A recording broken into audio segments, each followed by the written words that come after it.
Chapter 3માં હવે lecture number 14. Last લેક્ચરમાં આપણે 3.2 સુધી બધા જ દાખલા, થિયરી, ઉદાહરણ ત્યાં પૂરું કર્યું. અને હવે નેક્સ્ટ જે ટોપિક આવશે એની થિયરી જોઈએ પહેલાં આપણે. બરાબર, થિયરી સમજીએ આપણે. પરિવર્ત શ્રેણિક, ટ્રાન્સપોઝ ઓફ મેટ્રિક્સ. શ્રેણિક એટલે મેટ્રિક્સ, પરિવર્ત, ટ્રાન્સપોઝ. ટ્રાન્સપોઝ કોને કહેવાય? ધારો કે એક શ્રેણિક એ છે જેના ઘટકો એ આઈ જે એમ ક્રોસ એન આ પ્રમાણે દર્શાવ્યું છે, જ્યાં એમ ક્રોસ એની કક્ષા દર્શાવે છે, એટલે કે કુલ હાર એમ છે અને કુલ સ્તંભ એન છે. અહીંયા આઈ હાર ક્રમાંક અને જે એ સ્તંભ ક્રમાંક ઘટકોના બતાવે છે. તો આ શ્રેણિકની બધી જ હારને અનુરૂપ સ્તંભમાં અને બધા જ સ્તંભને અનુરૂપ હારમાં અદલ બદલ કરવામાં આવે તો તેથી જે નવો શ્રેણિક મળે એ શ્રેણિકને મૂળ શ્રેણિક એનો પરિવર્ત શ્રેણિક કહેવાય. શું કહેવાય? પરિવર્ત. ટૂંકમાં બધી જ હારને અનુરૂપ સ્તંભમાં, અથવા તો આ જ વસ્તુને એમ પણ કહેવાય કે બધા જ સ્તંભને અનુરૂપ હારમાં. અનુરૂપ શબ્દ બોલું છું, ખાસ ધ્યાન રાખજો. અનુરૂપનો અર્થ એવો થાય પહેલી હાર પહેલો સ્તંભ બની જાય, બીજી હાર બીજો સ્તંભ બની જાય, એ પ્રમાણે ક્રમમાં. ક્લિયર? તો આ રીતે આપણને મૂળ શ્રેણિકનો પરિવર્ત શ્રેણિક મળે, જેને સંકેતમાં એ ડેશ અથવા તો એ ઉપર આ કેપિટલ ટી છે, ટ્રાન્સપોઝનો ટી, એ રીતે દર્શાવાય છે. ધારો કે કોઈ શ્રેણિક એ છે આપણી પાસે, તેનો પરિવર્ત એ ડેશ શું થઈ જાય? તો આના જે ઘટકો છે આઈ જે એ શું થઈ જશે? જે આઈ. એટલે હાર ક્રમાંક બતાવે છે, જે સ્તંભ ક્રમાંક બતાવે છે. હવે ટ્રાન્સપોઝમાં આપણે શું સમજીએ? અહીંયા બધી જ હાર સ્તંભમાં ફેરવાઈ જાય, એટલે જે સ્તંભ ક્રમાંક જે છે એ હાર ક્રમાંક બની ગયો, અને જે હાર ક્રમાંક આઈ છે એ સ્તંભ ક્રમાંક બની ગયો. જે એમ હાર હતી તે એમ સ્તંભ બની ગયા, અને એન જે સ્તંભ હતા એ હાર બની ગઈ. બરાબર. હવે આનું એક ઉદાહરણ લઈએ આપણે. જો ધારો કે કોઈ એક શ્રેણિક એ છે, A B C D E F. આનો આપણે ટ્રાન્સપોઝ લખવો છે, એટલે આનો ટ્રાન્સપોઝ એ ડેશ કહો અથવા એટી કહો. હવે આ કયા પ્રકારનો છે? બે હાર અને ત્રણ સ્તંભ પ્રકારનો છે. તેનો ટ્રાન્સપોઝ શું જાય? બધી જ હાર અનુક્રમે સ્તંભ બની જાય. તો પહેલી હાર એબીસી એ પહેલો સ્તંભ બની જાય, પછી બીજી હાર ડીઈ એફ એ બીજો સ્તંભ બની જાય. પૂરું થઈ ગયું. કોઈ પણ એક બાબત જ ધ્યાનમાં રાખવાની, હારથી સ્તંભ અથવા સ્તંભથી હાર, જે બાબત ધ્યાનમાં રાખવી તે. એટલે આમ જુઓ, જો પહેલી હાર પહેલો સ્તંભ બની ગયો, બીજી હાર બીજો સ્તંભ બની ગયો. અને બીજા અર્થમાં આમ જોઈએ તો પહેલો સ્તંભ હતો એડી એ પહેલી હાર બની ગઈ, બીજો સ્તંભ ઈ બીજી હાર બની ગઈ, ત્રીજો સ્તંભ સીએફ એ ત્રીજી હાર બની ગઈ સીએફ. ખ્યાલ આવી જાય? બીજું એક ઉદાહરણ લઈએ. માનો કે એક શ્રેણિક બી છે, ચોરસ પ્રકારનો લઈએ છે, 3, 5, -1, 7. ચાલો, તો આનો પરિવર્ત લખવો છે બી ડેશ. બધી હાર સ્તંભ બની જાય. પહેલી હાર 3, 5 એ પહેલો સ્તંભ 3, 5, બીજી હાર -1, 7 એ બીજો સ્તંભ. આનો પરિવર્ત કહેવાય. એક ઉદાહરણ બીજું લઈએ.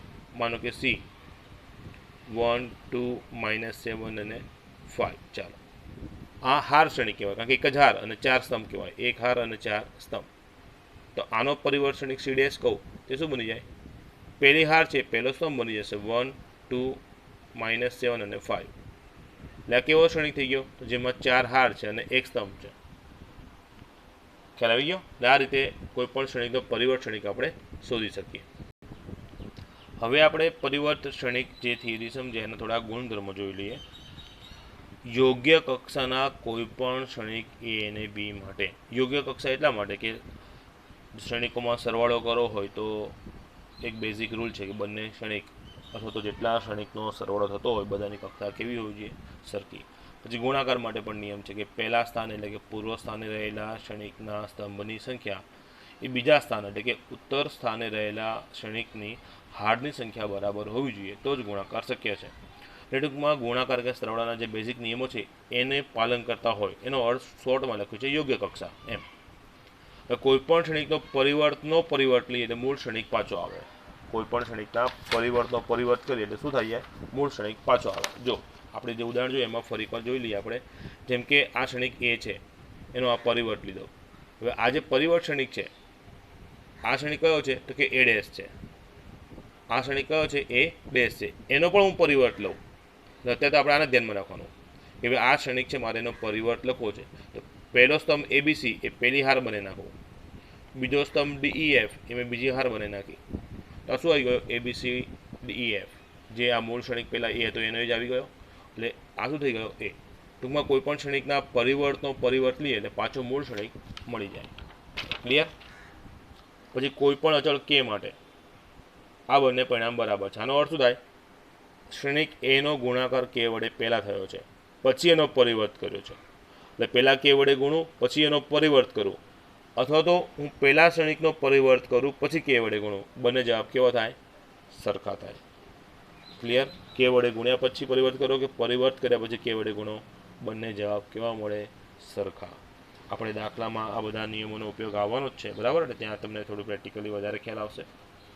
ત્રીજો નિયમ કે છે બે ક્ષણિકનો સરવાળો કરું, મળતો જે જવાબ છે એનો હું પરિવર્ત લઉં, અથવા તો પહેલાં બંનેના પરિવર્ત કરીને પછી સરવાળો કરું, જવાબ કેવો થાય? સરખો જ થાય. ક્લિયર? અને ગુણાકારનો ગુણધર્મ એવું કે છે બે ક્ષણિકનો ગુણાકાર કર્યા પછી પરિવર્ત કરું કે બંનેના પરિવર્ત કર્યા પછી ગુણાકાર કરું, બંને પરિણામ સમાન મળે. બરાબર? પણ આ નિયમમાં ખાસ નોંધ ધ્યાન રાખવાની બાબત એ છે કે અહીંયા ક્રમ બદલાય છે. બરાબર છે? A થી Bનો ગુણાકાર કર્યો, જવાબ ક્ષણિકનો પરિવર્ત કરું, બરાબર, તો આ પરિણામ બેના અલગ અલગ પરિવર્તના ગુણાકાર બરાબર થશે. પણ અહીંયા જે ક્રમ A થી Bનો હતો એ અહીંયા બદલેલો હોવો જોઈએ, B થી Aનો થવો જોઈએ. બરાબર છે? ધ્યાનમાં રાખવાનું છે.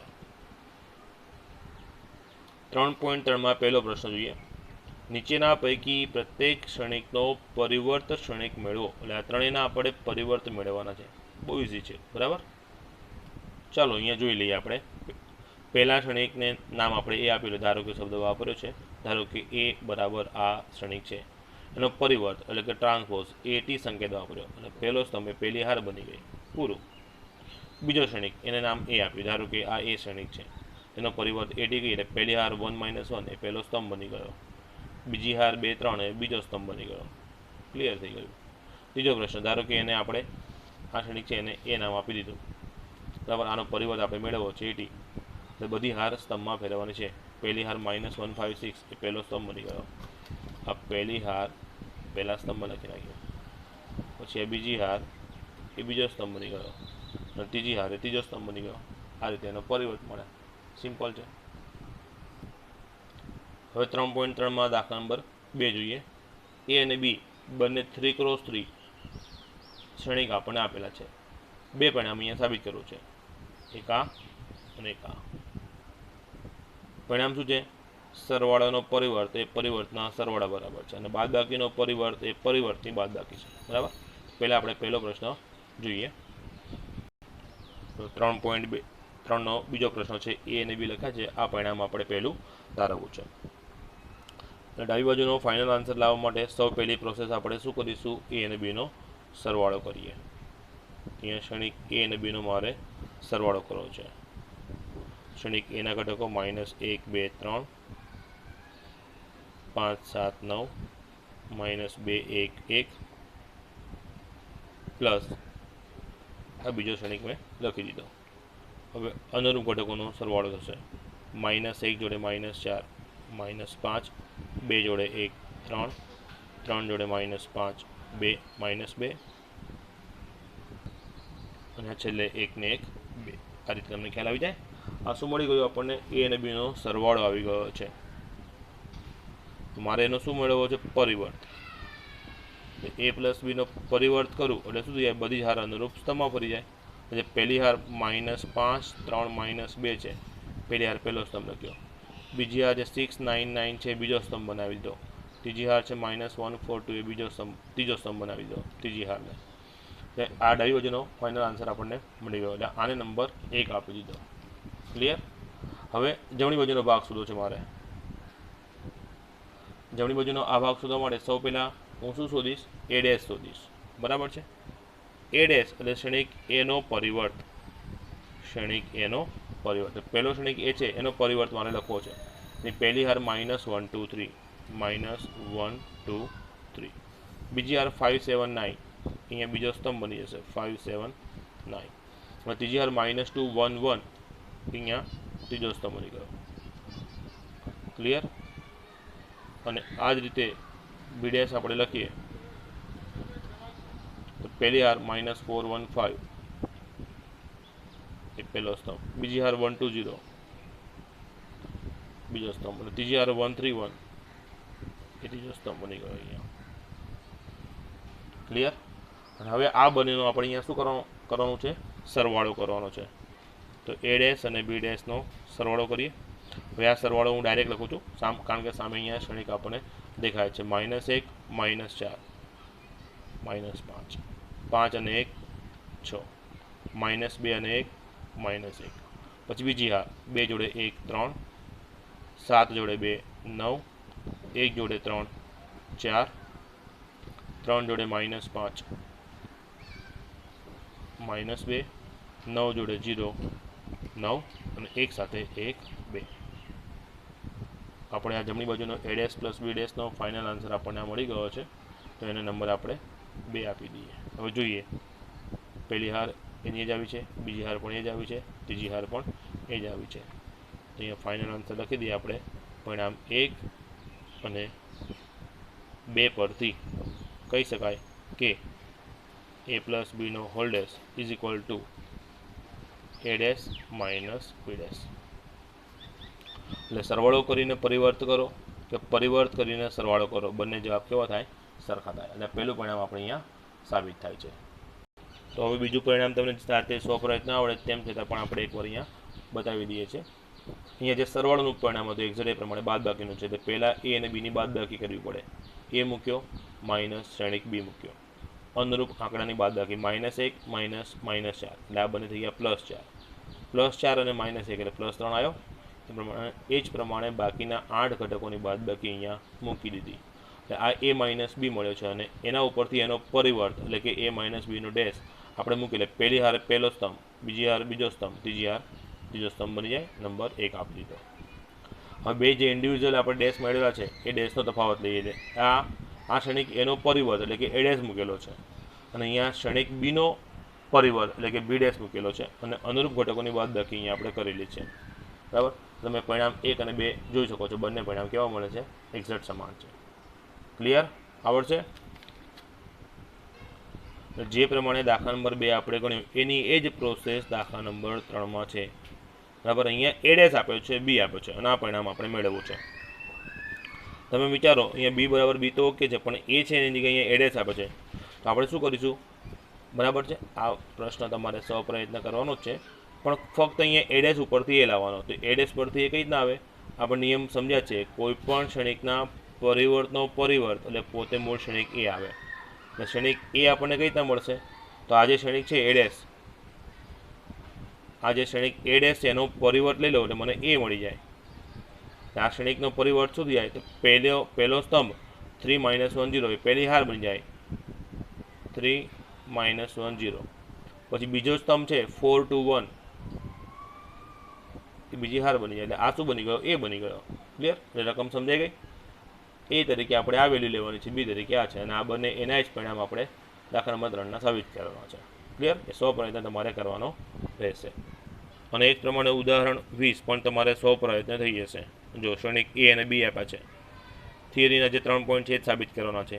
એ ડેશનો ડેશ શોધો એટલે એ મળે, સરવાળાનો પરિવર્ત એ પરિવર્તના સરવાળા બરાબર, અને ત્રીજો ગુણધર્મ બીનો કે વડે ગુણ્યા પછી પરિવર્ત કરવાનો બરાબર. એ પરિણામ બીના પરિવર્તનો કે વડે ગુણાકાર બરાબર થાય છે. તેમ છતાં પણ આપણે જે સોલ્વ કરેલા પ્રશ્નો છે આ દાખલા હું તમને એકવાર બતાવું છું.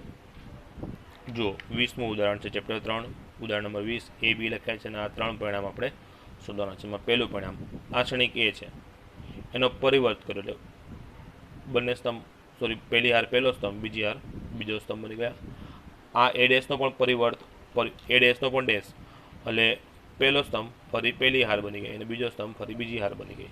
તમે જુઓ તો આ મૂળ ક્ષણિક એ આવી ગયો છે. એ ડેશનો ડેશ એ મૂળ ક્ષણિક એ બની ગયો. ક્લિયર? પછી તો બીજો પરિણામ તો આપણે હમણાં ગણ્યું હતું. એ અને બીનો સરવાળો કર્યો, આ એનો પરિવર્ત કર્યો, નંબર 1 આપ્યો. પછી એ ડેશ શોધ્યો, બી ડેશ શોધ્યો અને બંનેનો સરવાળો કર્યો. પરિણામ 1 અને 2 બંને કેવા થઈ ગયા? સમાન થઈ ગયા. ક્લિયર? અને ત્રીજું પરિણામ મેન છે. ત્રીજું પરિણામ શું છે? શ્રેણિક બીને કે અચળ વડે ગુણી એનો પરિવર્ત લઉં કે પહેલાં પરિવર્ત કરી પછી કે વડે ગુણું, બંને પરિણામ કેવો બનાવવાના છે? સમાન. તો પહેલાં હું બીને કે વડે ગુણું છું, એટલે આ શ્રેણિક બી છે એનો કે વડે ગુણાકાર. આ 2 છે બરાબર. કે અંદર ગુણાઈ ગયો, કે બધા 6 ઘટક સાથે ગુણાશે એટલે 2k -k 2k કે 2k 4k આવી ગયા. અને હવે આ જે શ્રેણિક છે એનો પરિવર્ત લો એટલે પહેલી હાર જે છે એ પહેલો સ્તંભ બની ગયો અને બીજી હાર છે એ બીજો સ્તંભ બની ગયો, નંબર 1. હવે જમણી બાજુ શું કહે છે? પહેલાં પરિવર્ત કરવો છે પછી કે વડે ગુણવો છે, એટલે પહેલાં બી ડેશ શોધેલો જ છે અહીંયા બરાબર. બી ડેશ શોધાઈ ગયો. હવે બી ડેશને કે વડે ગુણ્યો એટલે આ કે બધા ઘટકો સાથે ગુણાઈ ગયા, નંબર 2 આપ્યો. 1 અને 2 જુઓ, બંને પરિણામ કેવા થયા? થઈ ગયા સરખા. ક્લિયર. 3.3 હવે દાખલા નંબર 4 જોઈએ. શું કીધું છે? એ ડેશ આપ્યો છે, બી આપ્યો છે અને a + 2b નો હોલ ડેશ ફાઇન્ડ કરવાનો છે. ક્લિયર. રકમ સમજાઈ ગઈ? ચાલો ગણીએ. એ ડેશ બી આપ્યો છે અને આપણે શોધવું છે. તો સૌ પહેલાં આપણે a અને 2b નો સરવાળો કરવો પડે. તો સૌ પહેલાં a લાવવું પડે. તો શ્રેણિક એ શું કહેવાય? જે આપણને એ ડેશ આપ્યો છે આ શ્રેણિક, એનો પરિવર્ત કરું એટલે મૂળ શ્રેણિક એ મળે. એટલે આ પરિવર્તનો પણ પરિવર્ત કરું છું. એટલે પહેલી હાર પહેલો સ્તંભ, બીજી હાર બીજો સ્તંભ. ક્લિયર. હવે a + 2b શોધીએ. a + 2b તો શ્રેણિક એ આ રહ્યો -2 3 1 અને 2 +2 આ 2 આવી ગયો. અને હવે બી એટલે શ્રેણિક બી લખીશ. શ્રેણિક બી છે -1 0 1 2 -2 3 1 2 2નો ગુણાકાર અહીંયા -2 0 2 અને 4. અનુરૂપ ઘટકોનો સરવાળો -2 સાથે -2, 3 સાથે 0, 1 સાથે 2, 2 સાથે 4 6 -4 3 3 6 આ પરિણામ આપણને મળ્યું. આ શું મળ્યું? a + 2b બરાબર છે. એટલે આપણે શું શોધ્યું? a + 2b. અચ્છા, અહીંયા એક ભૂલ થઈ છે. શું ભૂલ થઈ છે? કે આ શ્રેણિક એ છે, અહીંયા એ લખવાનું તો એની જગ્યાએ ભૂલથી મેં એ ડેશ લખી નાખ્યો છે બરાબર ને. એટલે આને હું ફરી ગણી બતાવું છું આટલો ભાગ.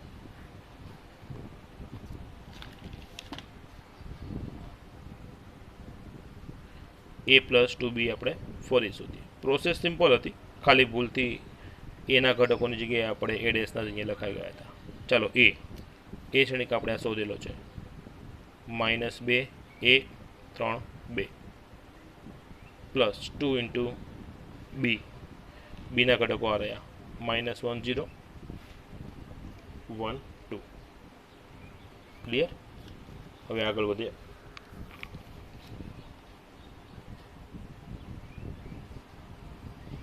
સૌ પહેલાં આ 2ને અંદર ગુણી નાખીશ એટલે -2 0 2 અને 4.